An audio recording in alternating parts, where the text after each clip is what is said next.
As I made my rounds through each hospital room, I spotted someone in the distance.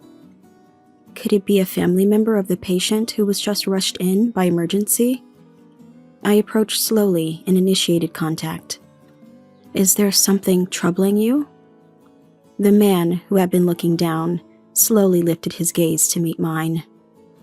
"My wife was brought here earlier, and this is all new to me. Thank you for your concern," he said with a smile. Something about his smile seemed familiar, but before I could recall where I'd seen it, he stood up and turned away from me. "I need to be strong," he said, his voice quivering slightly. "I've heard that your family member is in stable condition," I began, then paused, puzzled by my own reaction. Maybe it's because I grew up in a facility, but I've never been good at speaking to people I meet for the first time. Whether it's patients or their families, I tend to become too formal. Yet, with this man, words flowed easily. For some reason, I had this feeling that continuing our conversation might lead to something incredible. Whether it was a good or bad feeling, I couldn't say. "If you need anything, the nurse's station is over there." As I was about to return to my rounds, the man stopped me. Could it be Jody? How did he know my name? Staring at me in disbelief, he stepped closer. "Don't you remember? It's been so many years. I've turned into an uncle now." I began to trace my memories back. Could it be me, returning home after work? Passing by a hair salon, I remembered it was almost time to get my hair cut. When was my next day off? I wondered. Always tying my hair up because of work, I found going to the salon more of a chore. No family, no friends. For someone who has lived like me, grooming was never of any interest. Simple, clean. That was all I sought in fashion. Jody, that's my name, but the parents who gave it to me are no longer here. During a family outing in my kindergarten years, they died in an accident. Although I survived, I was treated as a burden by relatives. Never properly clothed or fed. Children listen more than adults think. Why do we have to take care of her? Our household is already struggling. We can't afford another child. Hearing adults talk like this, I started to feel like I shouldn't exist. Eventually, I was placed in a facility, but by then, I had already become a child lacking self-confidence. Always hiding, watching, living as told by others. Even now, expressing my feelings is hard. That's why I struggle with relationships at work. However, nursing is the only thing that gives my life purpose. No matter how tough it gets, I can't imagine leaving this job, once inspired by a nurse. I've always dreamed of being like her. I haven't forgotten that aspiration. To be kind and see people for who they are. Though that's what I wish. Reality is often unkind. Growing up without knowing love, maybe dreams are just dreams for me. Just as I start to feel down, I snap back to reality. I was just thinking about making a hair appointment. Spending a lot of time alone, my days lack meaningful conversations. It seems I tend to overthink because of this. As I linger in front of the salon, pedestrians seem to walk around me. I decided to head home quickly to check on my days off. Regaining my composure, I made my way home. After checking my days off, I made an appointment with a hair salon online. I took a bath, then heated up some side dishes I had prepared on my day off. Relaxing at the mini table in my cramped one-room apartment is my favorite time. After fiddling with my mobile phone for a while, I did the dishes and crawled into bed. Tomorrow is a night shift. Before then, I'll go shopping and stock up on prepared dishes. I live a frugal and modest life. by choice. That's what I've always wanted. I had to take out student loans to attend nursing school. The inheritance left by my parents was gone, just keeping up with daily expenses.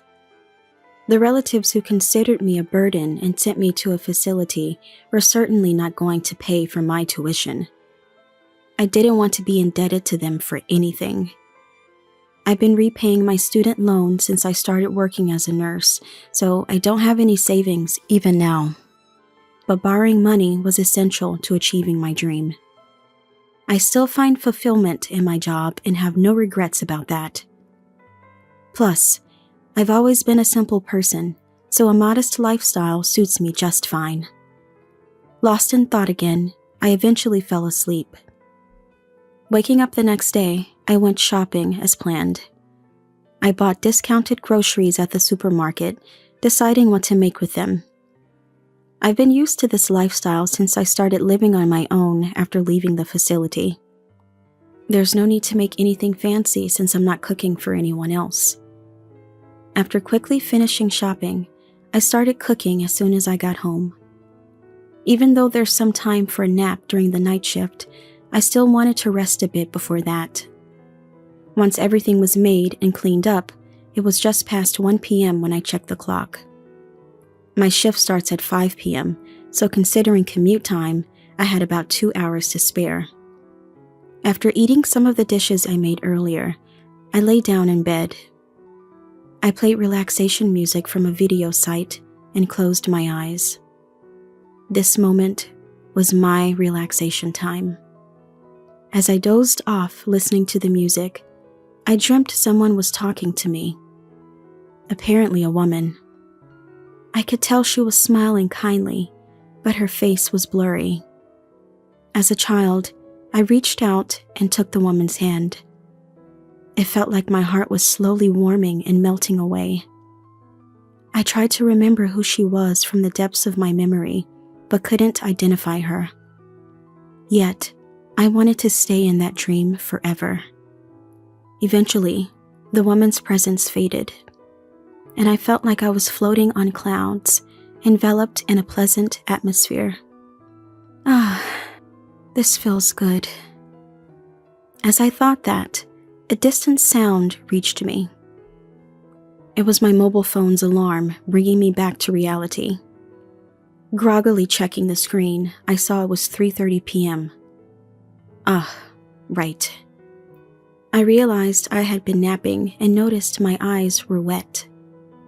It seemed I had cried in my dream, but now I couldn't even remember what the dream was about. Stretching and shifting my mindset, I started preparing to go to work.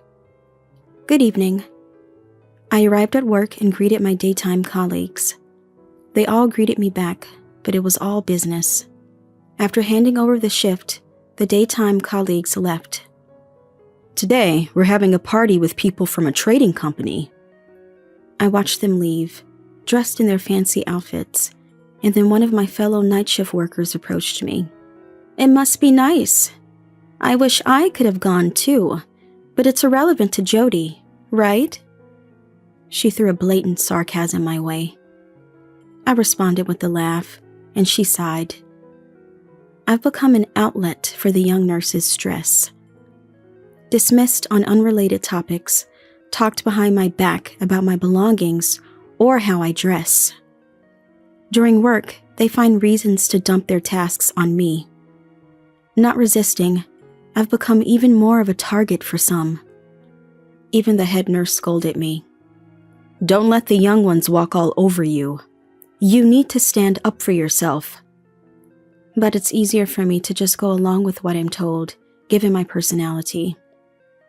After finishing checking temperatures and changing IV drips for the patients in each room, I approached a young nurse to take a break. While eating my homemade soup, how stingy can you be? Look, Jody was raised in a facility, right? Maybe that's related. They were talking behind my back again. I'm used to being judged by others as unfortunate because of my circumstances. Let those who want to talk, talk. I'm happy to be in the profession I've always admired. I'm not strong enough to truly believe that, and I feel out of place. I quickly finished my meal and went outside for some fresh air. The outside air was cold. It calmed my emotions. Unable to gauge distances with others, I've always chosen to be alone. Interacting with anyone scared me. It was easier to close off my heart and stay alone than to express my feelings and build relationships. Being accustomed to being talked about behind my back isn't true even now. I didn't choose to grow up in a facility, and I have feelings too. But I've never been able to find my own worth. Even if I stood up to those talking behind my back, who would acknowledge me? It would only serve to alienate me further. So, it's better to pretend I don't hear it.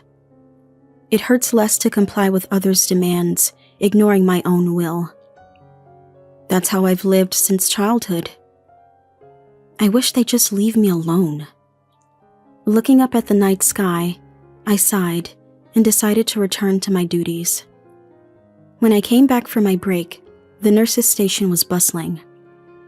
It seems an emergency patient had been brought in. I helped secure an available bed and prepared for the patient to be smoothly transferred to their room. A few hours later, the patient was finally settled into their room. After the treatment, they seemed to be sleeping. Their condition appeared stable, so we returned to our respective duties, checking on the sleeping patients for any irregularities, replacing IV drips. As I made my rounds through each hospital room, I spotted someone, sitting on a sofa near the water and hot water dispenser. Apparently not a patient, given their casual attire. Probably a family member of the patient who was just brought in. I approached slowly and initiated contact. "Are you a family member of the person who was just brought in?" The man slowly lifted his gaze to meet mine.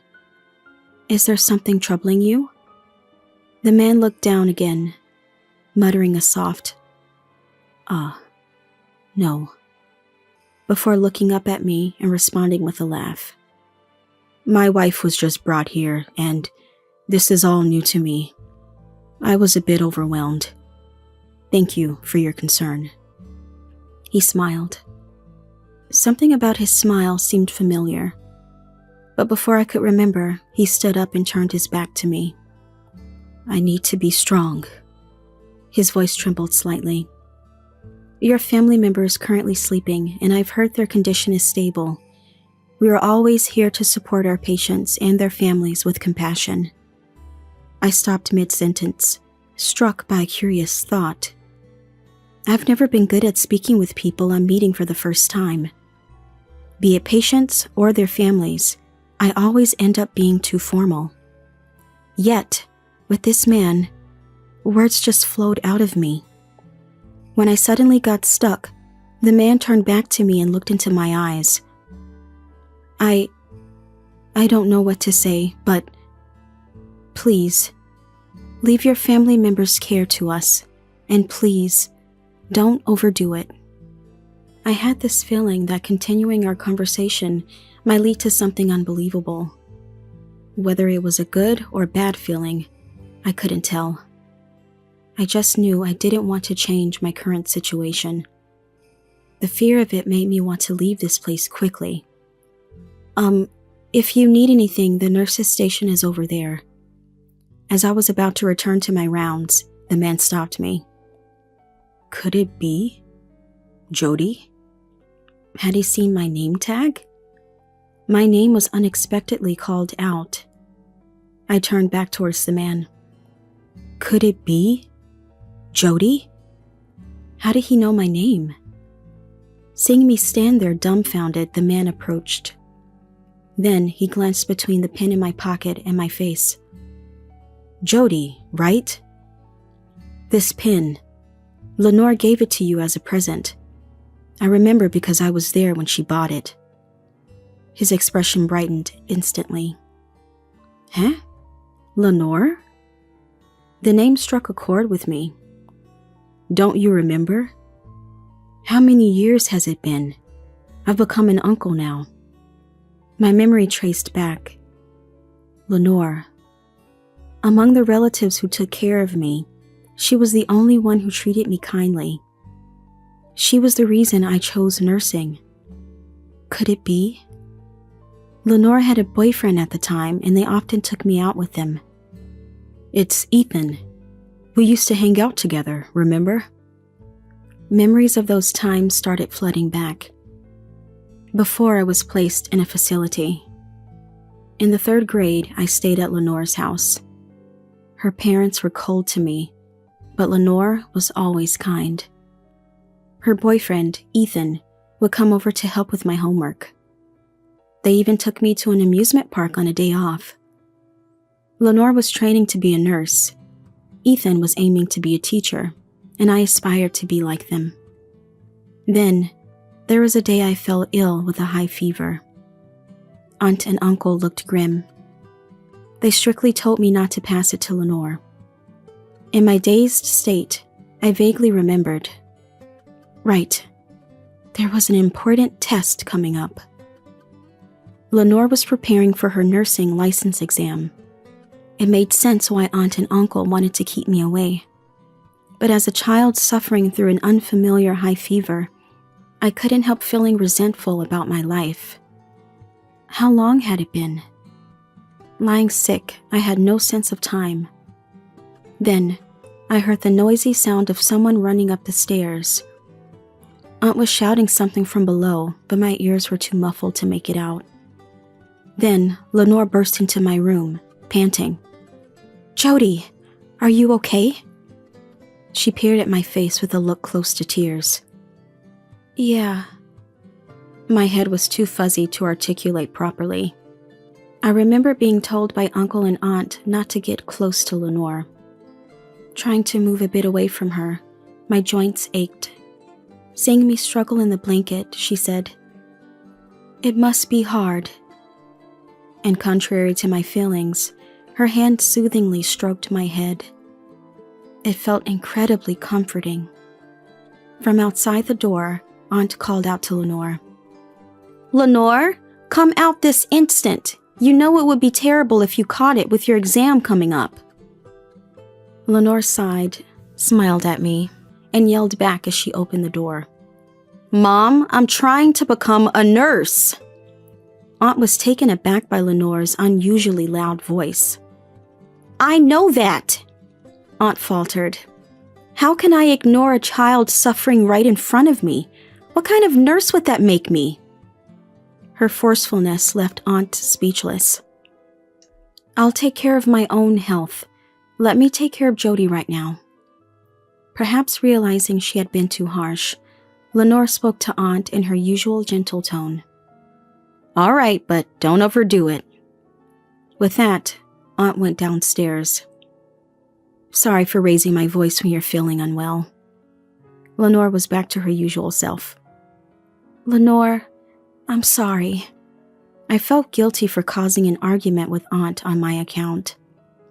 And the thought of possibly infecting her with my cold only made my headache worse. "It's okay.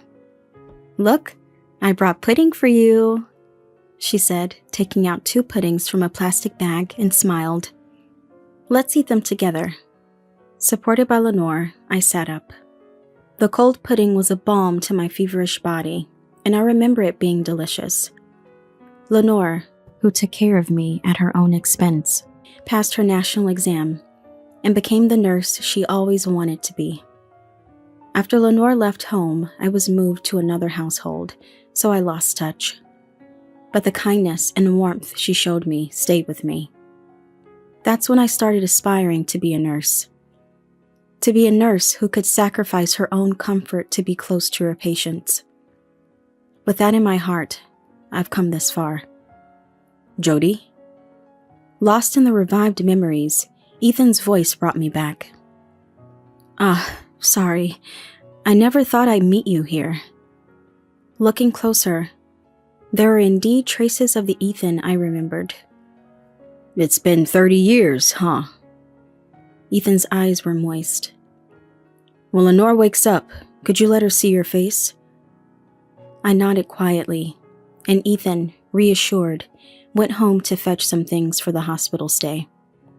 While on my rounds, I visited Lenore's room.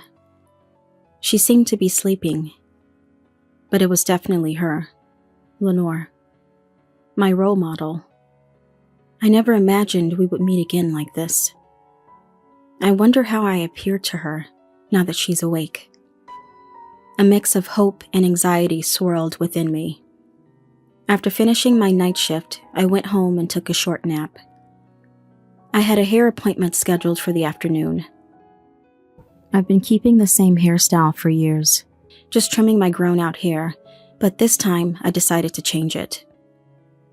Worried that Ethan recognized me, but Lenore might not, I opted for the same hairstyle I had in elementary school. I decided to cut my long hair into a bob. It's been years since I've had my hair this short. My shoulders felt lighter, and somehow, my mood brightened too. The next day at work, I immediately heard the young nurses whispering about my haircut. Some even asked me directly why I cut it, but I just gave a vague response and focused on my duties. Soon, it was time to change Lenore's IV drip. Entering her room, Ethan noticed me and gave me a look. Nervously, I approached her. "Lenore, the nurse is here for you," Ethan called out, and Lenore turned towards me. Our eyes met and my heartbeat quickened. It was definitely Lenore. I had seen her sleeping face, but now, making direct eye contact stirred something in me. I looked away and started changing the IV drip. "I'm going to change your IV drip now," I said, reaching for the nearly empty bag. Then, "Jody?" She called out in the same gentle voice as back then. Tears welled up in my eyes. "It is Jody." Both Lenore and Ethan smiled warmly. How? How did you know it was me?" It had been 30 years since we last met, and I had aged into a middle-aged woman. I heard from Ethan about meeting someone from the past, plus there were hints of the old you. I wonder what would have happened if I hadn't changed my hair to how it was back then. Sensing my thoughts, Lenore continued. "It's not just the hairstyle." She glanced at my chest. I remember that pin well. The pin in my pocket, remembered by Ethan too, seemed to shine.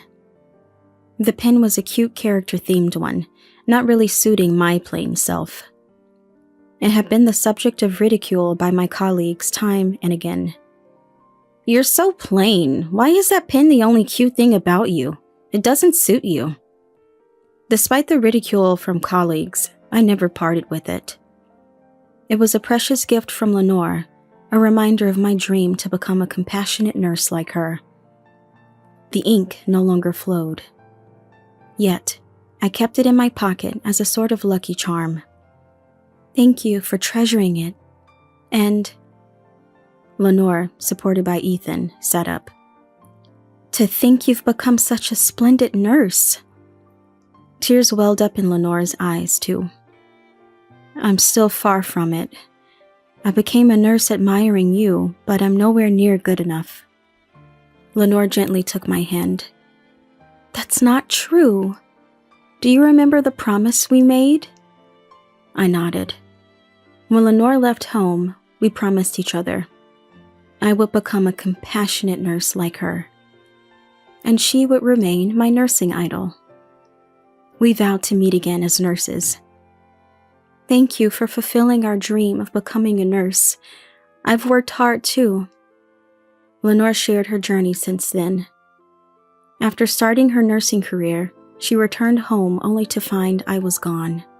She had planned to take me in once she was settled, but by then I was moved to another relative's house, and soon after to another home.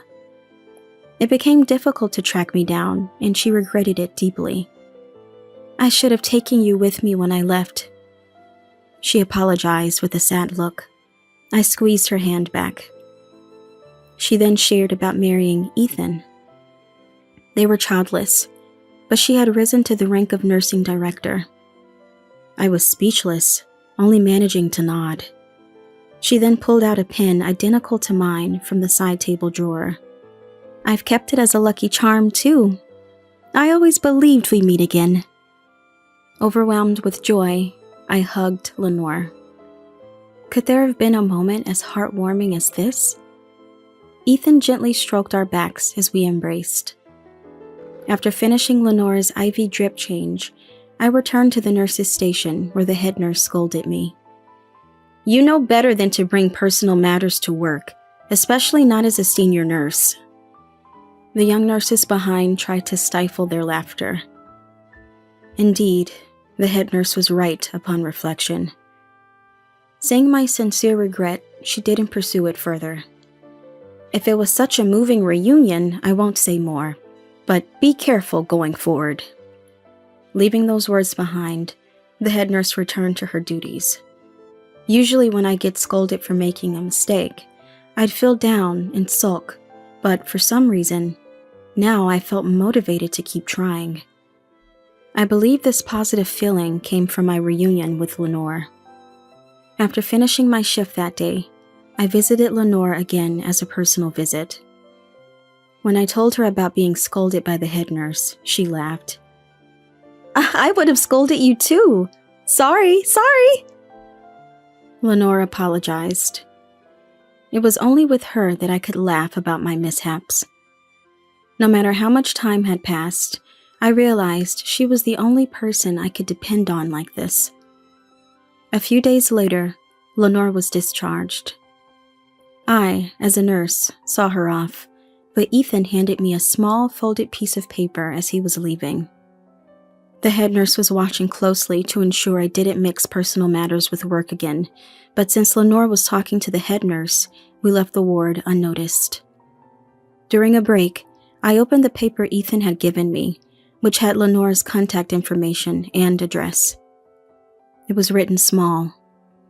Be sure to contact me. The address was within walking distance from where I lived. How come we never crossed paths, living so close by? I smiled bitterly at fate's mischief. A year later, I was hurrying home from work. Today was Ethan's birthday party. Lenore was waiting with delicious food. Since then, I had started visiting their home often. Ethan had suggested, "Why don't we live together?" But Lenore and I refused. We both understood the erratic nature of our jobs.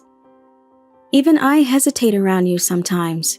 I wouldn't want Jody to feel that way, Lenore had said. Ethan was disappointed, but he brightened up when I expressed how happy this thought made me. Then let's all live together once we retire, he proposed, and Lenore and I laughed, sharing a look. Ethan, surprised by our reaction, couldn't help but be endearing on his birthday. We planned to celebrate it wholeheartedly. After toasting together, Lenore asked about my recent work. Since reuniting with her, the backtalk and scapegoating from colleagues had decreased. It turned out Lenore and the nursing director at my hospital were classmates, and after my colleagues found out, they kept their distance. Mixing personal matters, Lenore's doing it too, right? I joked. Do you not realize it yourself? She countered with a question. Puzzled, she then explained with a gentle smile. Since reuniting with her, my expressions have become richer. This change had positively impacted my image at work, which had been rather gloomy, according to our nursing director. I felt embarrassed.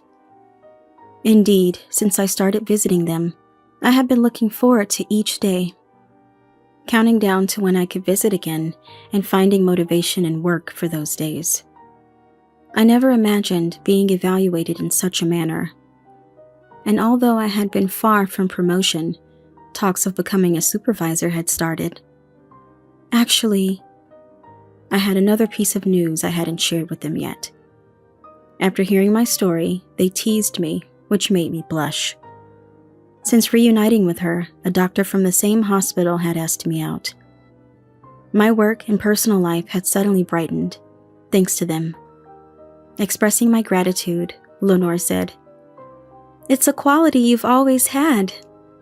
Ethan, eager to contribute, chimed in. All right, since Jody has been reborn. Wondering what he would suggest, Lenore and I excitedly focused on Ethan. Let's make today the birthday of the new Jody. Ethan raised his glass high. Lenore and I followed suit, and we toasted together. Happy birthday!